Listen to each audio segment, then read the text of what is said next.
Hello, beautiful souls. Welcome to Divine Empowerment. My name is Joanne, and I want to say a huge thank you to everyone who has subscribed, liked, commented, shared the videos. Much love, much gratitude. Also, too, if you're new to the channel, I will be doing special gift giveaways with every 100 subscribers. The next drawing is at 1,300, and it's for this beautiful kyanite crystal. I will link the metaphysical properties below, so make sure you check those out. Alright, and if you're new to the channel too, make sure you tap the bell because I do live tarot readings, live psychic readings. You will be notified and you can come and ask me questions. Awesome. And I want to say a huge thank you to everyone who's purchased the Akashic reading and clearing level 1, levels 2, and 3. Also the manifestation blueprint activations, the divine soul blueprint activations, and the upper chakra activations. Thank you so much love, so much gratitude. Now this particular video is about the Akashic reading and clearing level 1. In those particular readings, especially the first one, we clear thousands of blocks. So just to make my prices more affordable so that I can work with as many people as possible, I don't go over every single block in the reading. I might pick up on a couple that need to be brought to your awareness. So this is why I'm making this video, so that we can go over everything that comes in the reading and clearing, as well as what blocks are cleared in the level 1. Okay, so the first thing we do is we locate your soul in the Akashic records, determine if it's mono-souled or soul shifting. Sometimes, which not in my practice, everyone's pretty mono-souled, meaning one soul per body. It's very rare. I've never actually found anyone that was soul shifting. So we also determine whether or not your soul seeks assistance or directs disruption, if there are any blocks to truth, and also too, whether or not your soul is positive or negative. Again, that's extremely rare. Every soul that resonates with me has been positive.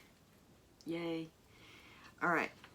And then the next thing we do is we go over the soul profile. Now, we determine what energy your soul is, if it's masculine or feminine, okay? And then we determine your primary gift. Now remember, we all have all gifts, but our primary gift makes up the largest portion of our divine soul blueprint. Now, sometimes we're not in alignment with our divine soul blueprint. Well, no, pretty much all the time, which is what the activation does. It brings you into alignment, and it makes you equally powerful in all the gifts, as well as you won't fall into the negative polarity of the gifts or the dysfunctional aspects. So awesome. And then the next thing that we go over is your soul group. Where does your soul originate from? Whether you're a starseed, or if you're from Earth, or what planet you're from. Some of the soul families are even not even originally from this galaxy. So that's, you gain so much information just so far. It's like, whoa. And then we determine if there's an overtone or an underlay. Sometimes, let's say that your soul originates from the mission realm, which would be outside of this galaxy, and they're pretty much angels who have come and incarnated to help us shift the polarity on the planet. And let's say that they, incarnated many years on Mars or Mintaka. They might have an overtone or an underlay where they actually picked up on those particular characteristics of those soul groups. And then the next thing that we discuss is your current soul vibration rate. Now this is where your higher self is currently vibrating. And anytime you get a reading and clearing work, your higher self shifts vibrationally And it's usually into the next dimension, which gives you new levels of consciousness, new levels of awareness, and new aspects of yourself to have the human experience with, which it feels amazing. And then you also shift at the physical level, which is why we can't clear everything at once. The vibrational shift would be too traumatic for our dense physical bodies. Now the next thing is spears of protection. Spears of protection are like the violet healing light, and they're orbs that are placed around our auras. They protect us, obviously, spears of protection. Now through free will and choice, we can actually negate and give up these spears of protection. It's not very common with my clients. Generally, they have all 6 spears, but I have worked with some clients that didn't have the 6 spears, and you can definitely feel that as well. It almost feels like cotton candy around your aura. And then we look and see how many you had at birth. This tells us if you're good at completing your life lessons, soul contracts, that sort of thing. Sorry. Which they're doing something with a boat over here. Hopefully it's not too loud. Okay. The next thing we determine is if there's a physical history that would benefit your soul growth at this time and help you ground the clearing work. And also too, we look at mystery schools to determine if there's any mystery schools that would benefit you at the time of your reading and clearing. Now the next thing that we look at is God sparks. All right, we all have one original God spark. It's about right here, right in this area. This is where we receive vital life force energy from spirit, from the universe, and this is how we are able to have a physical incarnation. Now, through free will and choice, we can actually negate away from our true nature as divine beings. Now, this causes God spark damage, which then leads to illnesses, disease, or premature aging, or definitely our bodies are perfectly designed and capable of 100% cell regeneration, but it requires vital life force energy. Also, this is the energy that we use to create and manifest our realities with. Okay, so definitely you get an increase of energy. It feels amazing. Now sometimes, which this is rare, but some clients do become a candidate for a secondary God spark, which are either at the 4th, the 5th, the 6th, or the 7th chakras, and this gives enhanced abilities. So for the 4th chakra, it's enhanced loving relationships, enhanced healing abilities. For the 5th chakra, it's enhanced communication, writing skills as well. The 6th chakra, it enhances psychic abilities, which I did receive one at the 6th chakra. Even though I am primary 7th energy, divine power, I received one at the 6th chakra, and it was amazing. And then there's also one at the 7th chakra, which increases manifestation abilities. Now, the next thing that we go over are what's called white lights and blue lights. Every time you pray, set an intention, set a goal, you attract white lights. It's like a network system. Imagine having a phone and saying, hey universe, I want such and such, such and such, such and such. It then goes out over the white lights, which are like radio tower waves, okay? And then once it reaches the maximum white lights, which are 30, then it travels into the blue lights, which are like satellites. And then those just amplify. The more blue lights, the more amplified your intentions, goals, prayers are amplified into the universe. So you definitely want to keep praying, setting intentions, setting goals. The more you attract, the stronger your network gets, the faster your manifestation ability becomes as well. And then we discuss how many spirit guides are in your primary circle. These would be the spirit guides that are with you 24/7. Okay? And then we look to make sure that they're all positive. Sometimes in childhood, we go through a traumatic experience. We may hire a negative spirit guide because we hire these, we're born with one. And then the more independent we become, the more we're able to make our own choices and consequences. Then we bring on more spirit guides to help us. Now, of course, this is done subconsciously, and sometimes there are negative ones, but that's rare too. All right, so that is the whole soul profile, which it's a lot of information, which the readings you can listen to as many times as you want. They come in a private YouTube video link. And then the next thing we're going to go over is the actual soul realignment portion. What blocks do we look at? What type of blocks are there that are cleared? The first thing we look at is your chakra system. We make sure that there aren't any tears, any holes, or make sure that they're not underactive or overactive. You get a complete chakra balancing, and those are extremely powerful, done through the Akashic records. You don't blow out your chakras as easily, and the more clearing work you do, the stronger it becomes. Now the next type of block, it's about memory, right? Because we don't remember our past lives. Well, some of us do. We remember some of them. But also too,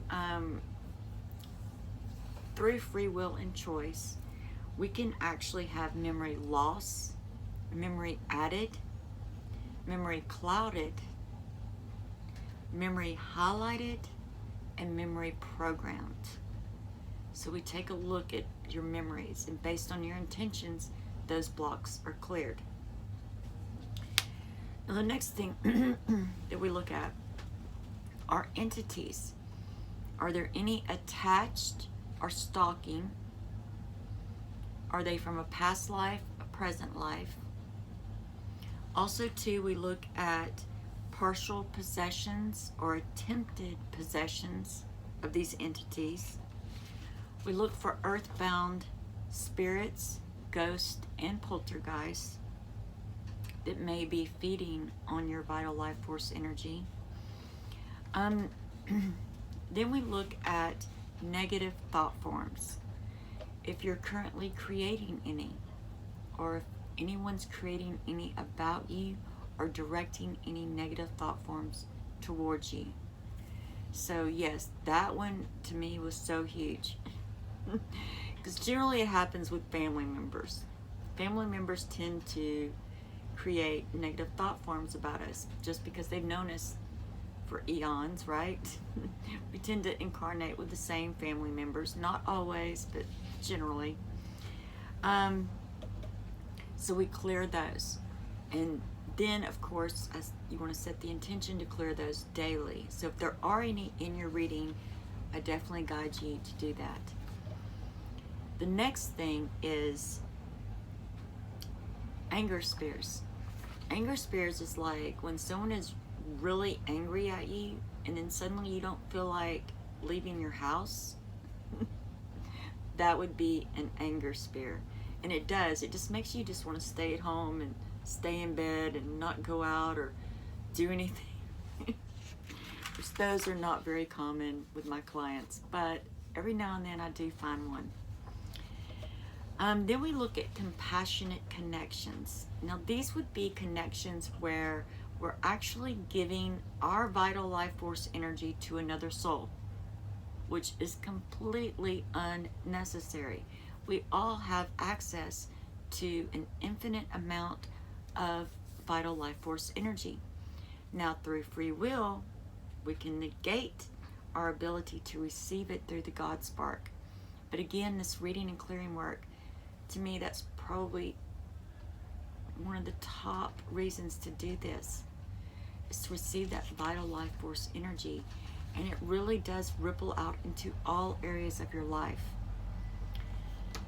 Now, the next thing we look at are soul contracts. We look at soul contracts that are no longer for your highest path and purpose. And pretty much 100% of the time, the reason that they're not for your highest path and purpose is because that soul is not incarnated at this time. So subconsciously, you're going around trying to fulfill soul contracts that are not possible. So we clear those. And oh my goodness, you talk about increased synchronicity. Suddenly you start coming in, meeting souls that you actually have soul contracts with that will benefit y'all's soul growth. So, so powerful. And it also helps with manifestation as well too, because then you start coming into souls that have resources or mentors or things of this nature. Then we look at karma. Now this, in level 1, it's unjustified karma. So yes, that is a real thing. And what that means is you taking on someone else's karma. Subconsciously, you agreed to do this, but it happens, right? And it's such a powerful block to remove. And it really shifts everything so much more rapidly. All right, I know this is a lot, and we're not even done yet. All right, so then we look at implants. There's 2 types. There's the physical implant, and then there's the etheric implant.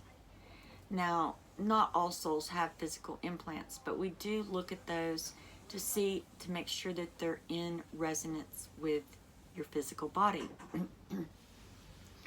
Very seldom, very, very, very seldom do I encounter a physical implant that needs clearing work. But it is something that I look at.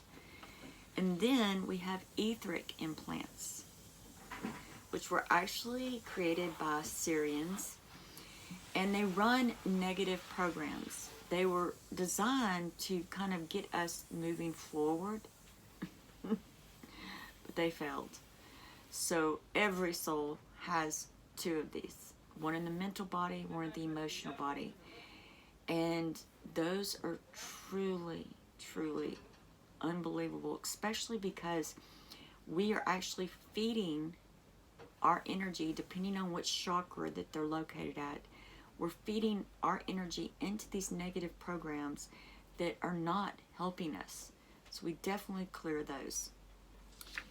Then we look at soul facets. Now, through extreme situations, let's say you have a child and that child is sick and dying, you may subconsciously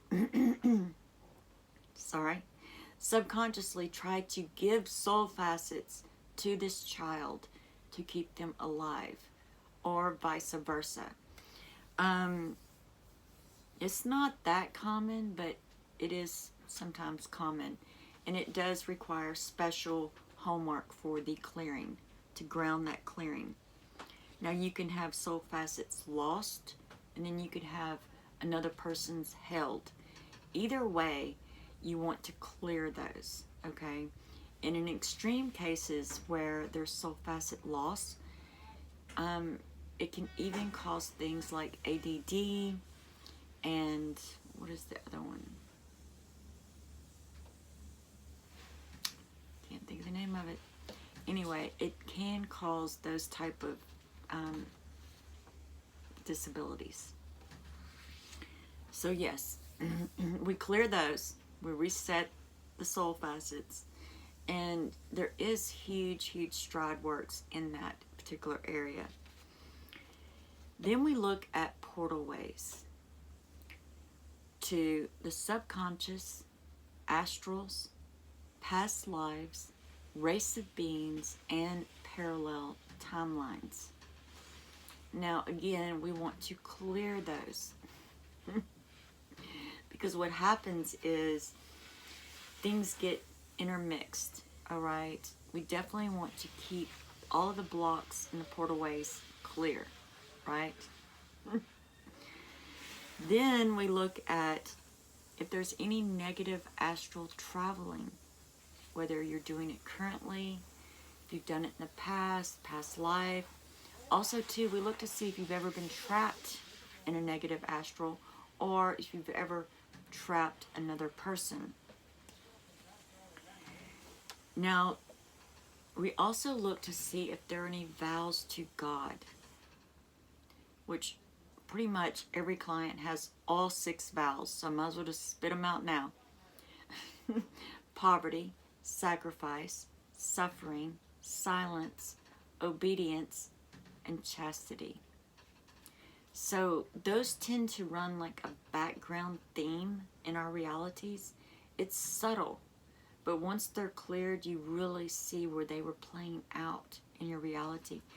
God does not require a vow, but because we go through such extreme separation in the birth process, and then we don't remember anything, and then we're completely dependent on our caretakers for many years, right? They've been programmed with belief systems, then they program us with belief systems. So definitely, that's some powerful ones to clear, vows to God. Then we look at the percent of mental life occupied by others, by you. Because sometimes we put so much mental energy into other people that we're not living our best version. Same thing with the emotional body as well. How much of that is occupied by others? It doesn't make you an uncaring person, but you definitely need that emotional energy to create and manifest your dream life. And then we look and check to see if there's any negative energy influence. Now, these last blocks are the densest blocks in level 1.